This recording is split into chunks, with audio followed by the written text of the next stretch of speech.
Oral questions by members. Leader of the Official Opposition. Thank you, Mr. Speaker. Last April, Charlotte Cates, the international coordinator for Samidoun, was arrested for glorifying the October 7th attacks committed by Hamas and referred to several terrorist organizations as heroes. The Vancouver Police Department recommended charges against Cates in June, and Samidoun, her organization, was listed as a terrorist organization under the Criminal Code in October. Yet charges against Charlotte Cates have not been laid by the Attorney General, allowing Cates to act with increasing impunity. A very easy question to the Attorney General. Will the Attorney General today lay charges against Charlotte Cates?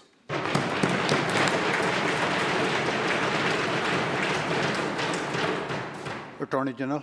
Thank you, Mr. Speaker. I want to start by saying that anti-Semitism has no place in this province, in this country, in this world. We all need to do everything we can to step up every system available to make sure that we're combating anti-Semitism in all its forms. Mr. Speaker, I don't lay charges as Attorney General. The Leader of the Opposition has been in government a long time. I'm sure he knows that it's the BC Prosecution Service's job, which acts independently of government, to lay charges. But, Mr. Speaker, we are doing everything in our power to combat hate in this province. Not only am I informed that the BC Prosecution Service hate crime policy now includes willful promotion of anti-Semitism. They've laid charges in a case in January 2025 in Kelowna. We've made security funding available to institutions like synagogues and other organizations to keep them safe. We've included bubble zone protections for Jewish schools, mandatory Holocaust education in schools, and a new anti-racism incident helpline. And that is for anybody out there that's experienced anti-Semitism to call 24 hours a day. They will receive services and get the help they need. Mr. Speaker, we all need to work together to make sure we're pushing back on any rise in anti-Semitism. Thank you. Leader of the Official Opposition Supplemental. Thank you, Mr. Speaker. And yet, weekly we have marches here right in Victoria chanting slogans of hate. Mr. Speaker, shame. Let's be clear. Charlotte Cates is the head of a terrorist organization who advocates terrorism and celebrates the slaughter of people who were celebrating peace at a music festival. Instead of criminal charges, Charlotte Cates went to Iran to collect a human rights award. Instead of criminal charges, Charlotte Cates went to Beirut to honor deceased terrorist Hassan Nasrallah of the Hezbollah. It has been 9 months since charges were recommended.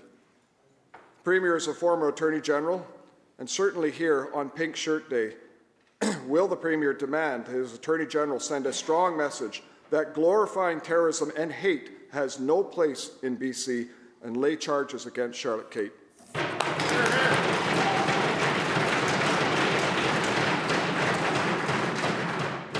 Attorney General. Thank you, Mr. Speaker.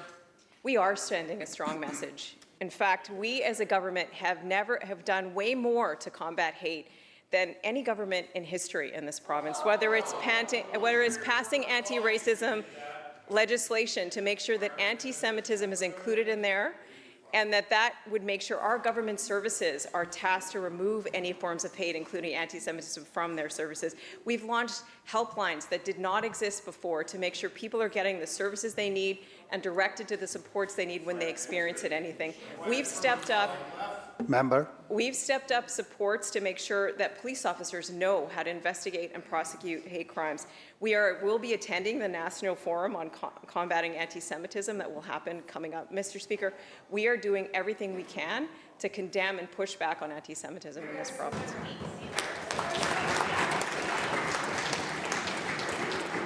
Member for Abbotsford West. Thank you, Mr. Speaker.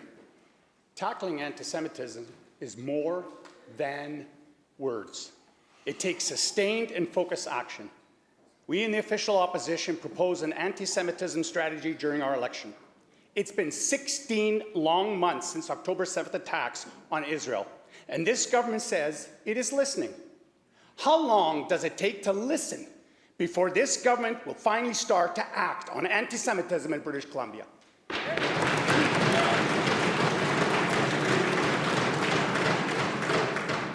Attorney General. Mr. Speaker, again, we've been taking this issue seriously. Not only has the Premier, but I myself have met with many Jewish organization groups in this province to understand what tools they need to combat it, whether it's getting better security funding available for synagogues, whether it's the bubble zone legislation that protected Jewish schools, mandatory Holocaust training, the new helpline, which specifically is funding and resourcing Jewish organizations to help people that are facing anti-Semitism, or the direct inclusion in our Anti-Racism Act of anti-Semitism as part of it. This is a list of actions, and we're not going to stop. We're going to keep going, and we're going to keep going to make sure that we can push back this rise of anti-Semitism. Thank you. Member for Abbotsford West supplemental. Anti-Semitism is a virus that needs to be addressed. And the shocking rise in British Columbia alone is validation enough that we finally need some action. Vancouver PD reported that anti-Semitism increased 62% in 2023 compared to 2022. To the Premier or the Attorney General, will this government adopt the opposition plan to stamp out the virus of anti-Semitism in British Columbia?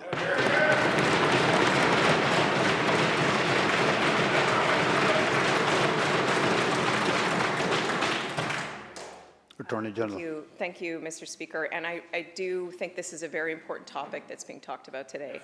We've been seized with every action we can take to push back on anti-Semitism. Again, I remind the members opposite, some people are new, that the BC Prosecution Service acts independently and is tasked with laying charges and doing that side in the justice system. My job is to make sure the system is tooled with what it needs to respond. We have taken action, tons of actions, and this time the Premier has tasked me with looking again about how we can make sure our hate crime policy and everything in this province is directly focused on combating anti-Semitism and all forms of hate in this province.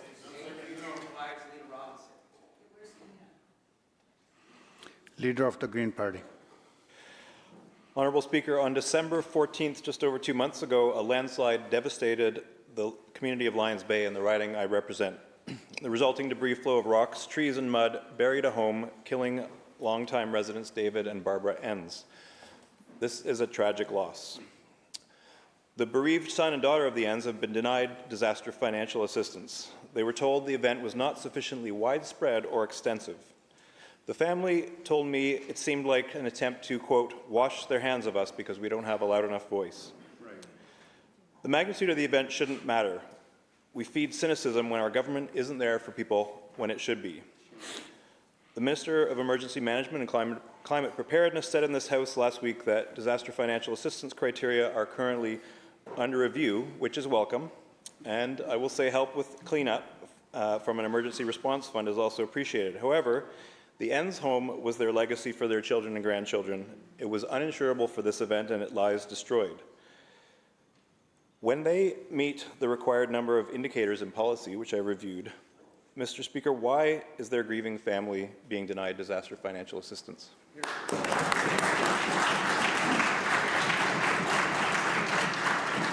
Minister of Emergency Management.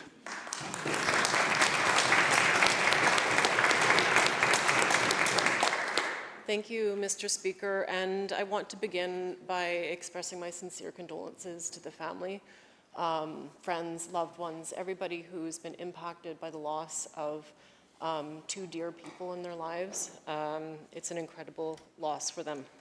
And I appreciated you reaching out after the event to discuss how we can support the community. Disaster financial assistance is available for eligible, sudden, unexpected, and widespread events. If you'd like to continue our conversation, I'd welcome your feedback and come to my office. Member supplemental. Mr. Speaker, climate-related disasters will increase in frequency and severity in this province, leaving residents and local governments footing the bill for damages and skyrocketing insurance costs. Union of BC Municipalities called for long-term secure funding to help tackle natural hazards that are being exacerbated by climate change. So far, the BC government has not agreed to long-term funding. The province needs to take leadership and help communities confront the increasing risk of disasters resulting from climate change, landslides, as well as flooding and wildfires, as we all know. My question, again, is for the Minister of Emergency Management and Climate Preparedness. Will the province commit to long-term, secure funding for communities to mitigate these disasters?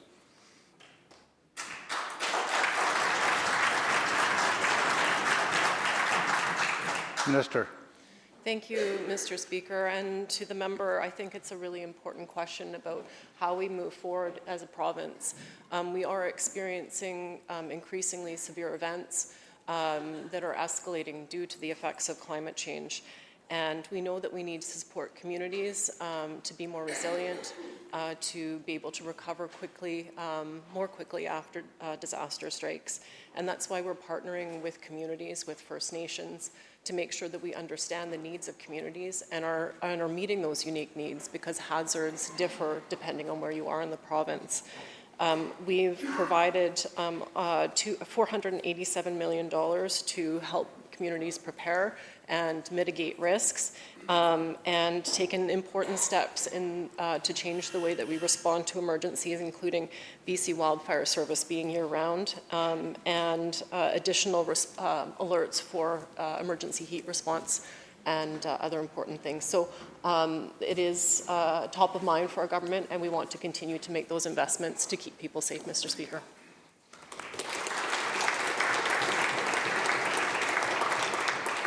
Member for Surrey White Rock.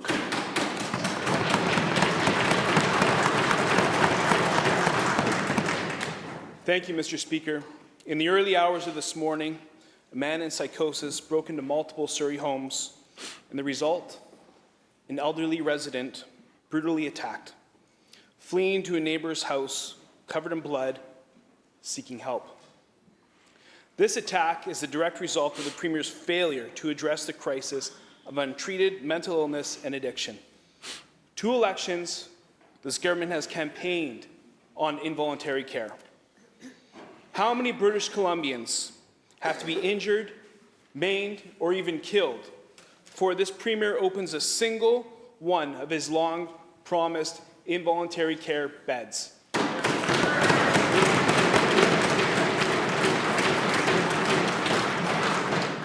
Minister of Health.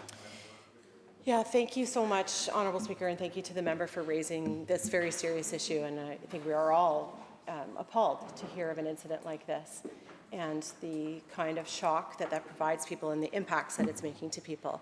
And we know that we all want to take the steps that are needed to make sure that people feel safe in their communities and that they know that work is also being done to help people who are suffering from severe substance use addictions, who are suffering from mental health illnesses, and in certain cases are also suffering from brain injuries that are acquired after repeated overdoses.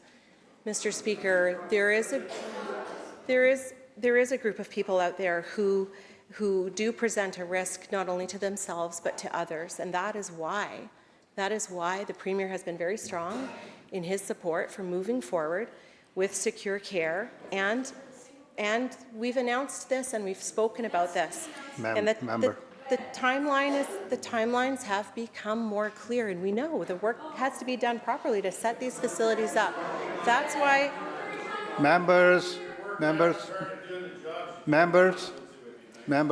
thank you. Minister, conclude, please. Honourable Speaker, this is an incredibly serious issue. Which is why, Mr. Speaker, we have to take the proper steps and the right steps to set up a facility under the right conditions and terms. Member. And that's exactly what we're going to do. As we've stated before, these facilities are slated, the first to come online later this spring. We are on track and we'll be delivering. Thank you. Member for Surrey White Rock, supplemental. Thank you, Mr. Speaker. The minister says, as stated before. As they've stated before.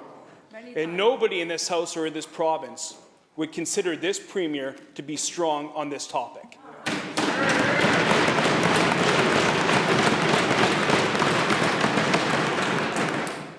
A horrific stabbing in White Rock on the promenade. Days later, another stabbing resulting in a fatality. A decapitation in Vancouver. Moments later, someone loses their limb. A brutal assault on a Crown prosecutor. An unwell person enters a 7-Eleven, stabs somebody in the eye, and is ultimately killed by police. And this minister gets up in this house and says, "Be patient, we're working on it."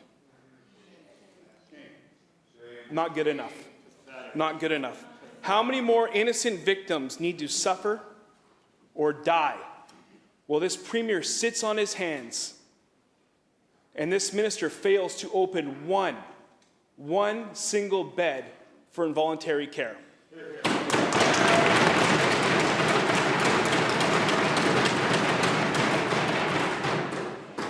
Minister of Health. Thank you so much, Honourable Speaker, and I'm pleased to provide a few more details, and I hope that it will help members of the opposition understand just how seriously we take all of these issues around community safety, around supporting people who, through sets of circumstances, find themselves in a place where they are not able to help themselves in the way that we would have all hoped to see so. People know that Premier Eby has appointed Dr. Daniel Vigo No names, as please. a No names. Thank you. As BC's first chief scientific advisor to provide support on these around psychiatry, toxic drugs, and concurrent disorders, as I just spoke to, Mr. Speaker.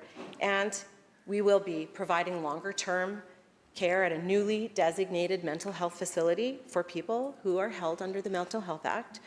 This first facility will open in Maple Ridge at Alouette Homes this spring. Mr. Speaker, working towards a designated mental health unit at the Surrey Pretrial Centre to provide that rapid involuntary treatment for people with these kinds of challenges. And Mr. Speaker, this also is expected to open later this spring. Mr. Speaker, in addition to this work, we will continue to build a seamless system of mental health and substance use care for people who are seeking help, who voluntarily want to seek that treatment, and we are going to continue this work. Thank you.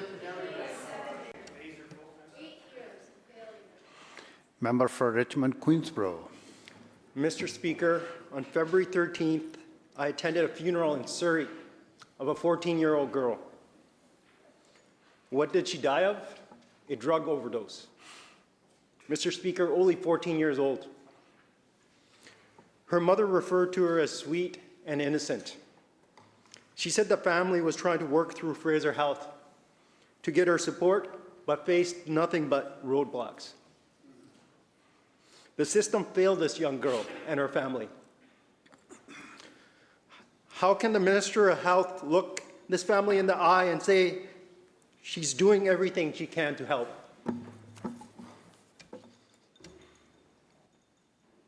Minister of Health. Thank you so much, Honourable Speaker, and thank you to the member too for the question. And that is absolutely a tragic circumstance, a tragic outcome that he's describing. And nobody should ever want to face the loss of a child this way. Mr. Speaker, it's so important that we continue to do everything in our power to keep our children safe. And we know how important it is for people to get help early on before small problems can snowball and become more complex and difficult to tackle. And Mr. Speaker, that's why we are taking particular focus on expanding supports for children and youth to help with prevention, with early intervention, Mr. Speaker, and voluntary treatment services like expanding the Foundry Youth Centres. Currently there are 17, 18 more in development. These are one-stop shops for youth to have that access to mental health services, to physical and sexual health services, substance use services, social services, all focused on young people, Mr. Speaker. Mr. Speaker, we're going to continue expanding the integrated child and youth care teams that are working in communities across the province, adding youth addiction services, youth-specific treatment beds. Mr. Speaker, yes, there is a lot more work to do, and we're going to continue to do this work. Thank you.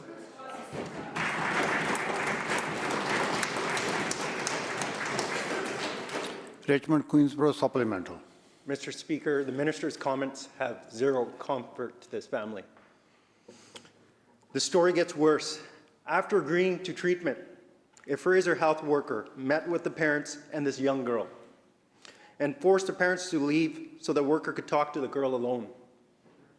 The result? The girl refused treatment. Now she's dead. And the community is enraged. To the Minister of Health, who is more important to listen to, a health authority bureaucrat or desperate parents begging for help?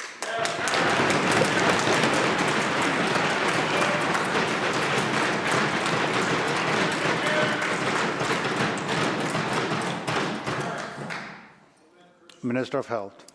Thank you, Honourable Speaker. It's important to listen to each and every person who is impacted by this toxic drug crisis, from people with lived experience and who are living this right now, the parents and families of youth and children, Mr. Speaker, the people who work on the front lines, both in hospitals and other facilities, but also all the community service organizations out there, everybody who is working to tackle this crisis. Mr. Speaker, we're going to continue to do this work. We're going to continue to expand these supports, working with youth and children and their families, and ensuring, Mr. Speaker, that we Members, please conclude. ensuring, Mr. Speaker, that we take absolutely every step that we can, because we know just how critical this is at this time. Thank you.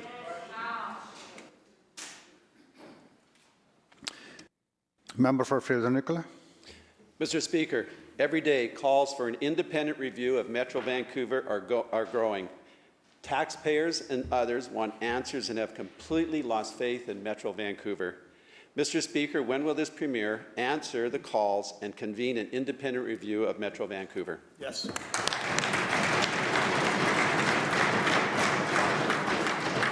Minister of Housing and Municipal Affairs. Thank you, Honourable Speaker, and thank you to the member for the question. And certainly I share some concerns as well around some of the things that are happening in Metro Vancouver. The Premier has made it clear that he shares those concerns. We have indicated to Metro Vancouver that a governance review is required. We said that we would participate in a governance review only if they included pay for members as part of that review.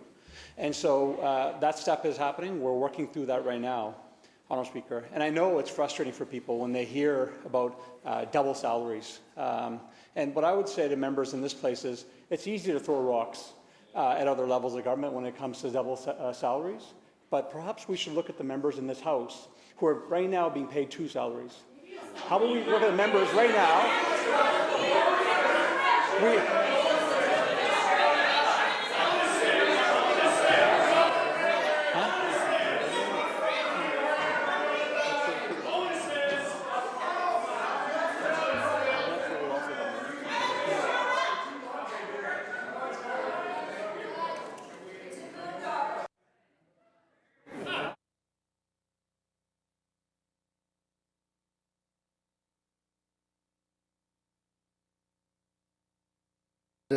You expected something wrong with my mic. When a question is asked, we obviously expect an answer. The answer can only be provided if we are prepared to listen. So please, Minister, members, Minister will conclude. Thank you, Honourable Speaker. I'll re-emphasize the point. If we want to hold Metro Vancouver to account, we want to make sure that they're transparent. We have to do the same in this House. We can't have MLAs collecting salaries as well as collecting salaries from the same community. Members. Honourable Speaker, we can't have MLAs being paid more. Members, if you are only interested in asking question, no answer, we can arrange that. Members, please conclude that. And I think members should be just as offended about salaries as they should be when MLAs are collecting 2 paychecks, Honourable Speaker. I do believe I don't understand why this member is not bothered by people collecting 2 paychecks for doing serving the same community, Honourable Speaker. Members, Minister, please conclude. It's hard to answer the question, Honourable Speaker, when they keep heckling, but perhaps the member will ask another one and I can finish the answer. Fraser-Nicola, supplemental. Thank you, Mr. Speaker. Just an easy question. Every NDP member that did not get a pay raise, please stand up.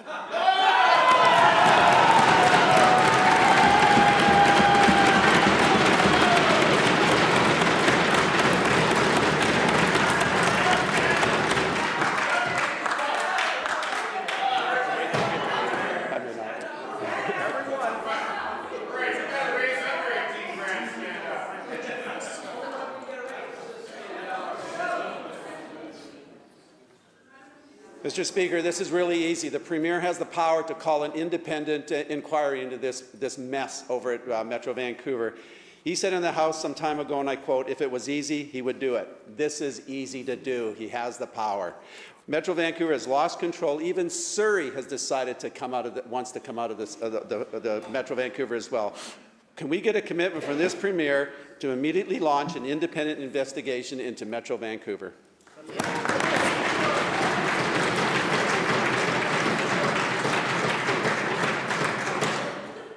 Minister of Municipal Affairs. Thank you, Honourable Speaker. Clearly, double dipping on their caucuses hit a nerve with them, Honourable Speaker. You know, I would remind the member that all MLAs received an increase in pay. He should ask his whip, who voted in favour of that when he was on the other side of the House. And perhaps he can fill the caucus and maybe they won't cheer as loud next time the comment is made. Honourable Speaker, I want to correct the record. The member just mentioned Surrey. Surrey actually is not talking about pulling out of Metro Vancouver. I spoke with the mayor this morning. Surrey has got issues with the regional growth strategy. We had a conversation. We're going to continue to engage with them on that. Metro Van needs a governance review. As long as the salaries are included in that, we have agreed to participate in the governance review. That process is going forward, and I look forward to be able to provide information to the public about how that governance review is progressing.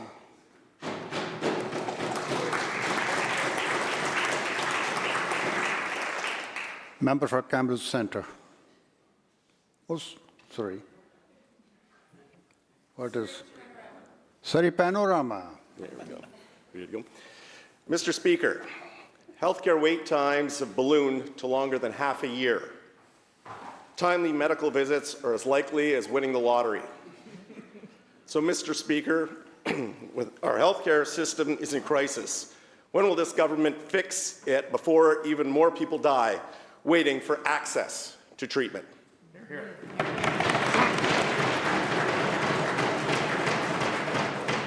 Minister of Health.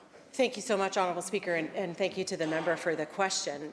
We want people to access care as quickly as possible and as close to home as possible. Mr. Speaker, the amount of work before us all in ensuring that in this time of a global healthcare worker shortage, that we are able to train more doctors here in British Columbia, that we are able to attract and retain more doctors, nurses, all the healthcare workers across the system that are needed for a strong public healthcare system is absolutely vital. And Mr. Speaker, that's why we've been taking so many actions towards this work. From a human healthcare resource strategy in ensuring that those workers come on board, Mr. Speaker, tripling our capacity to credential doctors who are coming from other jurisdictions, Mr. Speaker, funding new medical seats at UBC, building a new medical school at Surrey, an opportunity that the Leader of the Opposition had and said no to when he was in government. Mr. Speaker, there's no doubt about it. We have huge challenges ahead of us. But creating a two-tier U.S.-style form of healthcare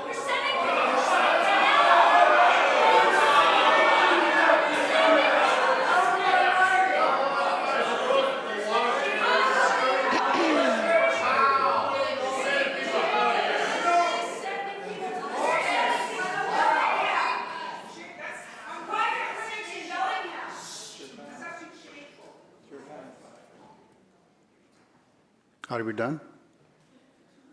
Minister will conclude. Mr. Speaker, bringing a two-tier U.S.-style form of healthcare into the States, as the BC Conservatives would have if they were on this side of the House, is not the answer. It would poach doctors and nurses and others from the system, and it would make things worse. It would make the problems worse. Mr. Speaker, that's why we're going to continue to take all the steps that we are to strengthen our public healthcare system, and we're not going to stop.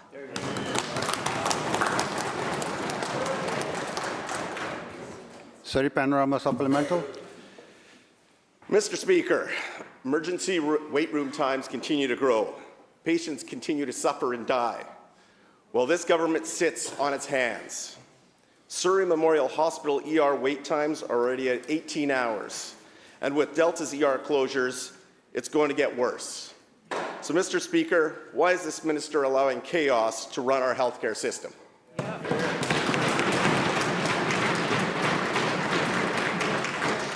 Minister of Health. Thank you, Honourable Speaker. Mr. Speaker, this government is investing in healthcare, is building new facilities across BC. Mr. Speaker, this government is building a new hospital in Surrey, not selling the land on which it could have been built.